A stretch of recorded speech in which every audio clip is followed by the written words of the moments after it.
श्री कृष्ण गोविंद हरे मुरारी, हे नाथ नारायण वासुदेव। जय श्री कृष्ण। नमस्कार दोस्तों, स्वागत है आप सभी का हमारे YouTube चैनल पर।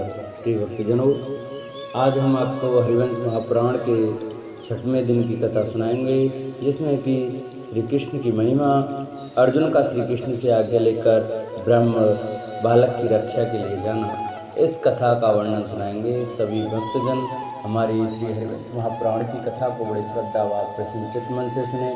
जो भक्त हमारे चैनल पर नए जुड़े हैं, जिन्होंने अभी तक हमारे चैनल को सब्सक्राइब नहीं किया है, वो हमारे चैनल को सब्सक्राइब करें, वीडियो को लाइक करें और कमेंट में राधे राधे जय श्री कृष्ण अवश्य लिखें। आइए भक्तों, कथा को प्रारंभ करते हैं गणेश जी की वंदना के साथ। गजाननं भूतगणाधिसेवितं कपितजम्बुफलचारुभक्षणं उमासुतं शोकविनाशकारकं नमामि विघ्नेश्वरपादपङ्कजं। गुरुर्ब्रह्मा गुरुर्विष्णु गुरुर्देवो महेश्वरा, गुरुर्साक्षात् परब्रह्म तस्मै श्रीगुरुवे नमः। नारायणं नमस्कृत्य नरं चैव नरोत्तमं, देवीं सरस्वतीं व्यासं ततो जयमुदीरये। श्री हरिवंश महापुराण की जय। जन्मेजय ने कहा, महाभाव, द्विज श्रेष्ठ में पुनः जगदीश्वर श्री कृष्ण का उत्तम महात्मा सुनना चाहता हूँ। उन परम बुद्धिमान महात्मा पुराण पुरुष श्री कृष्ण के कर्मों की परंपरा का श्रवण करने से मुझे यहाँ तृप्ति नहीं हो रही है। वैशंपायन जी कहते हैं, महाराज जन्मेजय, भगवान गोविंद के प्रभाव का पूरा वर्णन करना, उसका अंत बता देना तो सैकड़ों वर्षों में भी संभव नहीं है। अतः उनके इस अद्भुत महात्मा का वर्णन सुनो। महाराज कुरुनंदन बाण सैया पर सोए हुए पितामह भीष्म की आज्ञा पाकर गांडीव धनवा अर्जुन ने समस्त राजाओं के बीच अपने शत्रु विजयी ज्येष्ठ भ्राता युधिष्ठिर से भगवान केशव का जो महात्म बताया था, उसी का वर्णन करता सुन लो।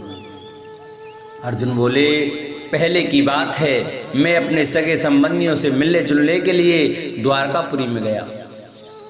वहां भोज, विष्णु और अंधक उत्तम वीरों से सम्मानित हो कई दिनों तक रहा। एक दिन धर्मात्मा महाबाहु मधुसूदन ने शास्त्रोक्त विधि से एकहा सौम्य याग की दीक्षा ली। भगवान श्री कृष्ण जो ही दीक्षा लेकर बैठे, त्यों ही एक श्रेष्ठ बालक ने उनके पास पहुंचकर अपना संकट निवेदन किया और कहा, प्रभु रक्षा कीजिए, रक्षा कीजिए। ब्राह्मण ने फिर कहा, प्रभु रक्षा करना आपके अधिकार की बात है, आप मेरी रक्षा कीजिए, क्योंकि जो रक्षा करता है वह रक्षित पुरुष के धर्म का चतुर्थांश फल प्राप्त कर लेता है।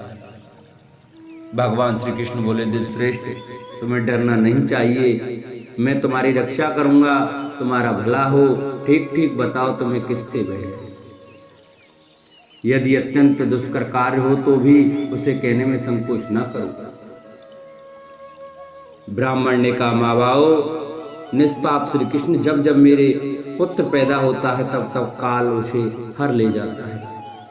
इस प्रकार मेरे 3 पुत्र हर लिए गए, अब 4था पुत्र होने वाला है, अतः आप ही उसकी रक्षा करने योग्य हैं। जनार्दन, आज ब्राह्मणी मेरी पत्नी के प्रसव का समय है, अतः वहां रक्षा कीजिए। यह मेरी संतान जिस तरह भी जीवित बच जाए वह उपाय कीजिए। अर्जुन कहते हैं, तब भगवान गोविंद ने मुझसे कहा, पार्थ, मैं तो यज्ञ की दीक्षा ले चुका हूं, परंतु सभी अवस्थाओं में भी ब्राह्मण की रक्षा तो करनी ही चाहिए। नरेश्वर श्री कृष्ण का ऐसा वचन सुनकर मैंने उनसे कहा, गोविंद, आप मुझे इस कार्य में नियुक्त कीजिए, मैं इस ब्राह्मण की भय से रक्षा करूंगा। नरेश्वर, मेरे ऐसा कहने पर जनार्दन मुस्कुराकर मुझसे बोले, क्या तुम रक्षा कर लोगे? उनकी ये बात सुनकर मैं लज्जित हो गया। तब मुझे लज्जित जानकर जनार्दन ने फिर कहा, कौरव श्रेष्ठ, यदि तुम रक्षा कर सको तो जाओ। महाबाहु बलराम तथा महाबली प्रद्युम्न को छोड़कर अन्य विष्णु और अंधक वंशी महारथी तुम्हें अगुआ बनाकर जाएं और इस ब्राह्मण की रक्षा करें। तब मैं वृष्ण वीरों की विशाल सेना से घिरकर उस ब्राह्मण को आगे करके सेना के साथ आगे बढ़ा। अर्जुन कहते हैं, भरत श्रेष्ठ, तदंतर 2 ही घड़ी में हम सब लोग उस ब्राह्मण के गांव में पहुंचकर वहां ठहरने की व्यवस्था में लग गए और हमारे वाहन विश्राम करने लगे। कुरुनंदन, इसके बाद चारों ओर से विशाल वृष्ण सेना से घिरा हुआ मैं उस गांव के भीतर प्रविष्ट हुआ। उस समय मुख से आग उगलने वाले बहुत से पक्षी तथा क्रूरता पूर्ण बोली बोलने वाले मृग सामने आ गए और दायुक्त दिशा में अव्यक्त शब्द करते हुए मुझे भय की सूचना देने लगे। संध्या का रंग जपा कुसुम के समान दिखाई दिया। सूर्यदेव प्रभावहीन प्रतीत हुए। आकाश से उल्कापात हुआ और पृथ्वी कांपने लगी। उस भयंकर एवं रोमांचकारी बड़े बड़े दारुण उत्पातों को देखकर साहित्य और आदि वृष्ण और अंधक वंश के महारथियों ने उत्सुक चित्त वाले लोगों को तैयार हो जाने की आज्ञा दे दी।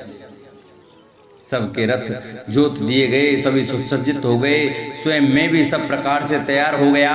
तब आधी रात का समय बीत गया। तब ब्राह्मण भय से व्याकुल हो हम लोगों के पास आया और भयभीत होकर इस प्रकार बोला, मेरी ब्राह्मणी के प्रसव का यह समय आ पहुंचा है। अब आप लोग इस तरह रहें जिससे फिर धोखा ना हो। फिर 2 घड़ी में ब्राह्मण घर के भीतर दीनता पूर्वक रोदन की ध्वनि मुझे सुनाई दी। लोग कह रहे थे, हाय बालक को हर ले जाता है, हर ले गया। फिर आकाश में मैंने अपहत बालक का यह शब्द सुना, परंतु उसका अपहरण करने वाले राक्षस को मैं नहीं देख पाता। तात तब हम लोगों ने बाण वर्षा करके चारों ओर से संपूर्ण दिशाओं को रूंध डाला, तो भी उस बालक का अपहरण तो हो ही गया। उस कुमार का अपहरण हो जाने पर ब्राह्मण ने आर्तनाद करके उस समय मुझे अत्यंत कड़वी खरी खोटी बातें सुनानी आरंभ कर दी। वृष्णवंशी वीरों का सारा मंसूबा चौपट हो गया। मेरी तो चेतना ही नष्ट हो गई। वह ब्राह्मण विशेषतः मुझसे इस प्रकार कहने लगा, दुर्मते, तूने कहा था कि रक्षा करूंगा, किंतु रक्षा नहीं की। अतः अंत में मेरी यह बात सुन, तू इसी का पात्र है। तू अमित बुद्धिमान भगवान श्री कृष्ण के साथ सदा व्यर्थ ही स्पर्धा रखता है। यदि वे भगवान गोविंद स्वयं यहाँ होते तो यह दुर्घटना नहीं होने पाती। मूढ़ जैसे रक्षा करने वाला क्षत्रिय रक्षित पुरुष के धर्म का चतुर्थांश फल पाता है, उसी प्रकार रक्षा न करने वाला पुरुष अरक्षित के पाप का विभागी होता है। तूने घोषणा तो की थी कि मैं रक्षा करूंगा, परंतु तू रक्षा करने में समर्थ नहीं है। तेरा यह गांडीव धनुष व्यर्थ है, तेरा पराक्रम और यश भी व्यर्थ ही है। उस ब्राह्मण से कुछ न कहकर मैं वृष्ण और अंधक वंश के उन राजकुमारों के साथ प्रस्थित हो उस स्थान पर आया जहां मां तेजस्वी श्री कृष्ण विराजमान थे। द्वारका में पहुंचकर मधुसूदन का दर्शन करके लज्जित एवं शोक से संतप्त हो गोविंद ने मेरी इस अवस्था को लक्ष्य किया। इसी बीच में उस ब्राह्मण ने आकर मुझे लज्जित देख भगवान श्री कृष्ण के समीप इस तरह निंदित वचन कहना आरंभ किया, अहो मेरी मूर्खता तो देखो, मैंने इस कायर या नपुंसक की बात पर विश्वास कर लिया। जहाँ प्रद्युम्न, अनिरुद्ध, बलराम और श्री कृष्ण भी रक्षा करने में असमर्थ हों, वहाँ दूसरा कौन रक्षा कर सकता है। व्यर्थ बातें बनाने वाले इस अर्जुन को धिक्कार है। झूठी आत्म प्रशंसा करने वाले इस अर्जुन के धनुष को भी धिक्कार है, क्योंकि ये खोटी बुद्धि वाला पुरुष स्वयं ही देव का मारा हुआ है, तो भी मूर्खतावश मेरी रक्षा करने आया था। वैशंपायन जी कहते हैं, वे ब्रह्मर्षि जब इस प्रकार आक्षेप करने लगे, तब वीर अर्जुन वैष्णवी विद्या का आश्रय ले संयमनीपुरी में गए। जब भगवान यम विराजमान हैं, वहां ब्राह्मण के बालक को न देखकर ये क्रम से इंद्र, अग्नि, निसृति, सोम की उदीची तथा वरुण इन सब की पुरी में गए। फिर वे अपना अस्त्र शस्त्र लिए रसातल तथा स्वर्ग में भी गए। इतने पर भी ब्राह्मण बालक को न पाकर अपनी प्रतिज्ञा पूर्ण न कर सके। अतः उन्होंने जलती आग में प्रवेश करने का विचार किया। उस समय कृष्ण और प्रद्युम्न ने आकर उन्हें ऐसा करने से रोका और कहा, मैं उन ब्राह्मण बालकों को तुम्हें दिखा दूंगा, तुम स्वयं ही अपनी अवज्ञा न करो। ये संसार के मनुष्य तुम्हारी सुविस्तृत कीर्ति की स्थापना करेंगे। अर्जुन कहते हैं, इस प्रकार स्नेह पूर्वक बात करके माधव ने मुझे आश्वासन दिया और उन ब्राह्मण को सांत्वना देकर सारथी से यह बात कही। दारुक तुम सुग्रीव सैव्य मेघ पुष्प और वलाहक नामक घोड़ों को रथ में जोतो। इस प्रकार उस समय उन्होंने दारुक से कहा।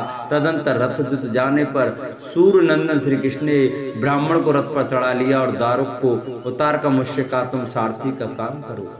कौरव श्रेष्ठ तत्पश्चात श्री कृष्ण मैं और वह बालक तीनों रथ पर बैठकर सोमपालित उत्तर दिशा की ओर चल दिए। बोलो हरिवंश महापुराण की जय। प्रिय भक्तजनों, आज की कथा को हम यही विश्राम देते हैं। कल की कथा में आपको श्री कृष्ण द्वारा ब्राह्मण पुत्रों का आनयन, इस कथा का वर्णन सुनाएंगे। तो सभी भक्तजन हमारी हरिवंश महापुराण की कथा को प्रतिदिन बड़े श्रद्धा भाव और प्रसन्नचित्त मन से सुने। ऐसी ही हमारी कथाएं सुनने के लिए हमारे चैनल को सब्सक्राइब कर वीडियो को लाइक करें और कमेंट में राधे राधे जय श्री कृष्ण अवश्य लिखें। बोलो हरिवंश महापुराण की जय।